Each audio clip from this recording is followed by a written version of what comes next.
എത്തിച്ചേരുക, എത്തിച്ചേർന്നു, എത്തിച്ചേരും, എത്തിച്ചേർന്നിട്ടുണ്ട്. ഒരു വേർഡിന്റെ ഡിഫറെന്റ് ഫോംസ് ആണ് അവിടെ കൊടുത്തിട്ടുള്ളത്.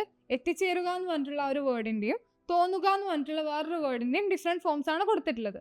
ഇതിനെങ്ങനെ ഇംഗ്ലീഷിലോട്ട് മാറ്റാൻ നമുക്ക് നോക്കാം. എത്തിച്ചേരുക എന്നുള്ളതിന്റെ ഇംഗ്ലീഷ് എന്താ? റീച്ച് ആണ്. ടു റീച്ച് ആണ്. എത്തിച്ചേരുക ഇസ് റീച്ച്. വീട്ടിൽ എത്തി എന്നൊക്കെ പറയുമ്പോൾ ഐ ഹാവ് റീച്ച്ഡ് ഹോം എന്നൊക്കെ പറയാം. വീട്ടിലേക്ക് എത്തി എന്നൊക്കെ പറയുമ്പോൾ. എത്തിച്ചേർന്നു എന്നുള്ളത് എന്താ? ഇത് വേർബിന്റെ ഫസ്റ്റ് ഫോമാണ്, ബേസ് ഫോമാണ്. അത് സെക്കൻഡ് ഫോമാണ്. എത്തിച്ചേർന്നു എന്നുള്ളതിന് നമ്മൾ റീച്ച്ഡ് എന്നാ പറയാം. റീച്ച്ഡ്. ഇത് V2 ഫോമാണ്. വേർബിന്റെ സെക്കൻഡ് ഫോമാണ്. പാസ്റ്റ് ഫോമാണ്. ഇത് പ്രസന്റിലുള്ള ഫോമാണ്. റീച്ച് ആണ്. എത്തിച്ചേരുക, എത്തിച്ചേർന്നു, റീച്ച്ഡ്. എത്തിച്ചേരും എന്നുള്ളത് നമ്മൾ എന്താ പറയാ? വിൽ റീച്ച് എന്നാ പറയാ. Will reach. അതിപ്പോൾ ഞാനാണെങ്കിൽ ഐ വിൽ റീച്ച് എന്ന് പറഞ്ഞാൽ മതി. വിൽ കഴിഞ്ഞതിന് ശേഷം നമ്മളെപ്പോഴും വേർബിന്റെ ഫസ്റ്റ് ഫോമാണ് കൊടുക്കുക. വിൽ റീച്ച്ഡ് ഒന്നും പറയില്ല. വിൽ റീച്ച് എന്നാണ് പറയാം. എത്തിച്ചേർന്നിട്ടുണ്ട്, നേരത്തെ എത്തിച്ചേർന്നിട്ടുണ്ട് എന്ന് പറയുമ്പോൾ നമ്മൾ അതിനെ ഹാവ് റീച്ച്ഡ് എന്ന് പറയാം. എത്തിച്ചേർന്നിട്ടുണ്ട്, ഓൾറെഡി എത്തിയിട്ടുണ്ടെന്ന് പറയുന്നതിന് നമ്മൾ ഹാവ് റീച്ച്ഡ് എന്ന് പറയും.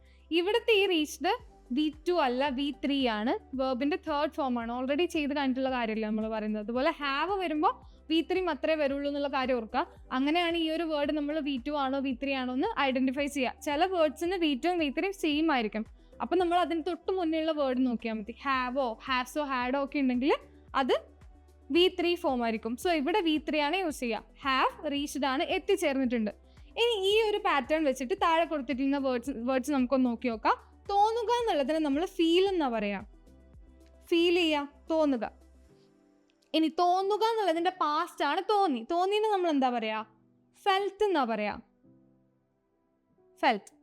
തോന്നും എന്നുള്ളതിനെയോ നമ്മൾ നേരത്തെ ചെയ്ത പോലെ തന്നെ ഇവിടെ വിൽ റീച്ച് ആണെങ്കിൽ ഇവിടെ വിൽ ഫീൽ ആണ്. Will feel.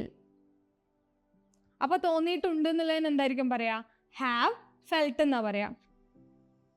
Have felt. ഇവിടെയും നേരത്തെ പറഞ്ഞ പോലെ തന്നെ ഈ ഒരു ഫെൽറ്റ് V3യും ഈ ഒരു ഫെൽറ്റ് V2 ആണെന്ന് ഓർക്കുക.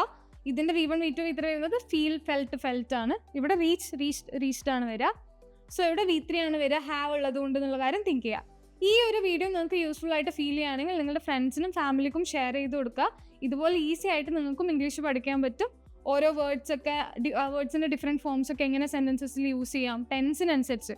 പാസ്റ്റ് ടെൻസ് ആണെങ്കിൽ അതിൽ ഏതായിരിക്കും വേർഡ് വരിക, പ്രസന്റ് ആണെങ്കിൽ എങ്ങനെയായിരിക്കും വരിക എന്നുള്ള കാര്യങ്ങളൊക്കെ നിങ്ങൾക്ക് പഠിക്കാൻ പറ്റും. ഇംഗ്ലീഷ് മിത്രയിൽ നമ്മൾ അത്തരത്തിൽ 24/7 അവൈലബിൾ ആയിട്ടുള്ള ട്രെയിനേഴ്സിന്റെ സഹായത്തോടു കൂടെ നിങ്ങൾക്ക് ക്ലാസ് എടുത്ത് തരുന്നതായിരിക്കും. നിങ്ങൾക്ക് ഇഷ്ടമുള്ള സമയത്ത് ക്ലാസ് അറ്റൻഡ് ചെയ്തുകൊണ്ട് നിങ്ങൾക്ക് പഠിക്കാൻ പറ്റും. സോ നിങ്ങൾക്ക് കോഴ്സിനെ കുറിച്ച് കൂടുതൽ ഡീറ്റെയിൽസ് അറിയണമെങ്കിലോ കോഴ്സിൽ ജോയിൻ ചെയ്യാൻ താല്പര്യം ഉണ്ടെങ്കിൽ ഡിസ്ക്രിപ്ഷൻ ബോക്സിൽ കോൺടാക്ട് ഡീറ്റെയിൽസ് കൊടുത്തിട്ടുണ്ട്. കോൺടാക്ട് ചെയ്താൽ മതി. Thank you. English Mitra. Stop worrying, start learning.